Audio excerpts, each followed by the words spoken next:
Yo, what up, C10 Nation? This is Ronnie from C10 Talk. C10 Talk is one of those podcast things.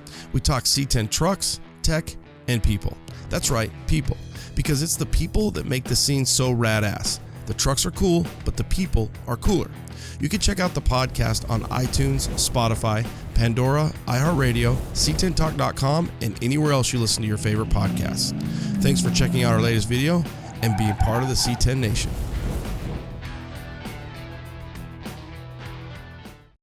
One of the things I always look at your page, and I think you kind of lead the way on this. I mean, just because of your audience, with these takeovers, you do such a good job of you post them, and then sometimes you say, "Hey, I'm not going to post all this crazy shit. I'm going to post this," and there is a little bit of I think when you a public service announcement where you're like, "Hey, you guys, don't be dumbasses or try to be less of a dumbass, and people are getting hurt and people are dying, and it is a negative. It's really hurting our industry right now, or our community." It's so crazy because like the idea of what it is and like what's going on should be so inherently understood that it shouldn't happen, but people do it anyway. It's just, I mean, that's just, if everybody was smart, then it would be like, we have no crime and all this kind of stuff. So throw logic out the window. But it's like, if you go and look at where, because I have friends that are from the Bay, from Oakland, from NorCal, where sideshows originated. Mm-hmm. Those guys were able to do sideshows in a more or less safe manner. They weren't, there wasn't a mob of people. They weren't taking over, congested intersections in the middle of the day. They weren't shutting down the highways. They were doing it in like, business parks at midnight, 1 o'clock in the morning, where there was nowhere else. No one could get hurt. It's the same thing with street racing. You go into the very back of a business complex where there's no cars. You know what I'm saying? There's no cross traffic. There's no, pedestrians. The only two people that can get hurt are the two drivers. Yep. It's a mutual agreement that you come to you come to be right when you get there, and you know that if something happens, if somebody crosses or whatever, that you could get jumbled up, and you two could get hurt, but nobody else can get hurt, and that's what it should be.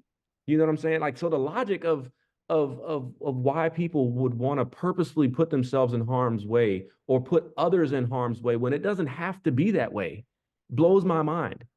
You know what I mean? I don't get it. Now, again, I made the last post I made about the takeover thing and saying it's got cancer to the car culture. I won't sit here and lie to you. Obviously, me with social media, I look for the stuff that can get engagement. I think it's hilarious when these folks get ragdolled. When they get clipped by the rear of the car and they ragdoll themselves, because it's like you can't blame nobody but yourself. So if you can't be mad at me for laughing, you know what I'm saying? Well, that's Darwin, man. That's just Darwin. You like yourself, so you can't be mad at me for laughing at you. So it's like it's a weird balance of like, obviously, posting it is semi-promoting it, but also at the same time, it's a thing of showing like, yo, this is not what we should be doing.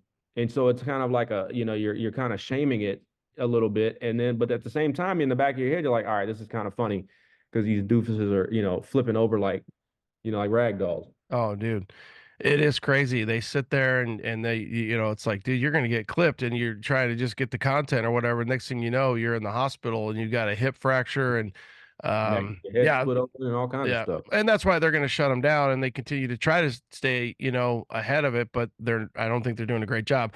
I just think one night of fun, LS Fest does a great job of it, right? It's pretty crazy to think that you can have what they've created and things that we're not supposed to do or weren't illegal to do, or when you were in high school you wanted to do, now you legally get to do them in a controlled atmosphere that's as safe as can be.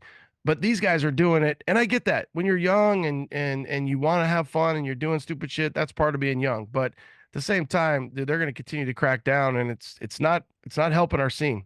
No, it's not. It's not. And I mean, it's a shame because, the majority of people can agree that this is not what we endorse, particularly when it's like the same thing with the 2A community, right? When they start overgeneralizing terms, over like blanketing terms over a multitude of things. Like they want to classify takeovers or these things as street racing, and it's like that's not the same thing.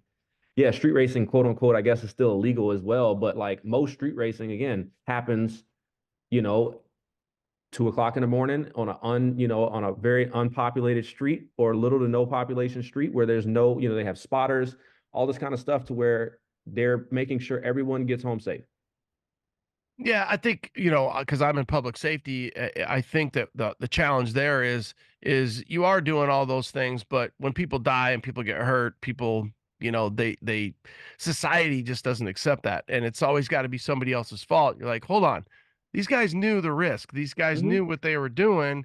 Maybe they didn't think they were going to die, but It happens on um, an actual official drag strip too. yeah, but those You know?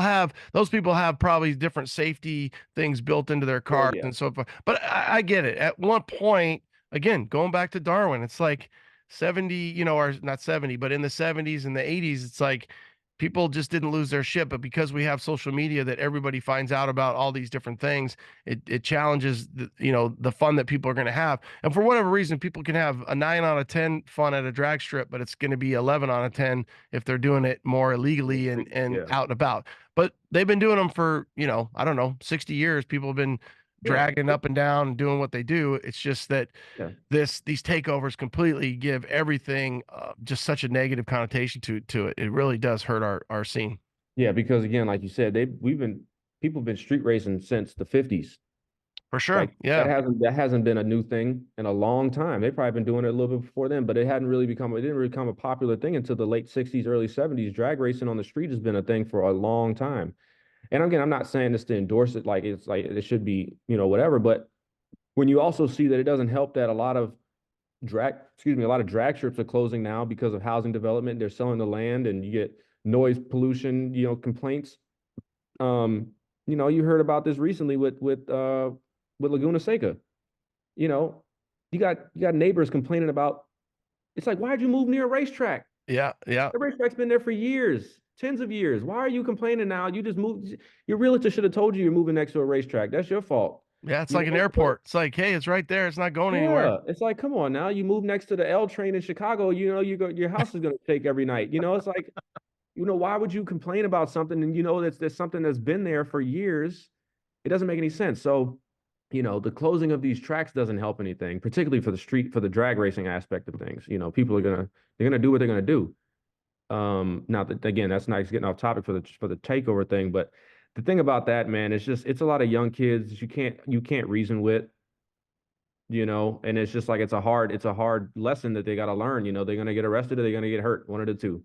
Yeah, I just hope that unfortunately the larger perspective is that like what happened with LST is they're going to start holding everybody accountable and you're like this has nothing to do with the show. This has nothing to do with the event and Yeah, you're ruining it for other people. So I would hope that these, people creating and they're just disrespectful when you look at it, talking to the LST people, the Lonnie, Jared, Radar, they looked at some of these police cameras and this footage, and these kids were just, damage of property, stealing of property, being so disrespectful to public safety. And so they're just going to end up shutting things down. So hopefully, we can control it a little bit better because it's yeah. it's going to get out of control. I don't know how it looks, man, but I'm with you on that. I hope that it comes to an end at some point because it's like this is getting out of control.